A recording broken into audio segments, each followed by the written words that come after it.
Gelme gelme. Oğlum dursana gelme. Gördünüz mü? Arçelik laftan anlıyor. Dinledi beni. Sıkıyorsa beni dinleme. Öyle yabancı markalar almanıza gerek yok. Aynı dili konuşmanız lazım. Dinlemezsen atarım seni.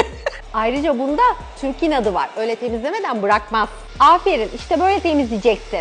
Bayram kapıda, misafirler gelecekler gidecekler, gelecekler gidecekler. Ev çok pislenecek. Evinizde Arçelik robot süpürgeniz varsa pislensin, o temizlesin. Bakın bunda neler var? Siler, süpürür, parlatır, Türkçe konuşur, sizi dinler. Hem de kaç para biliyor musun? Bayram sonuna kadar 15.000 lira. Sen de çok yoruldun. Hadi bakalım evine. Ne de olsa Arçelik, çelik gibi robot.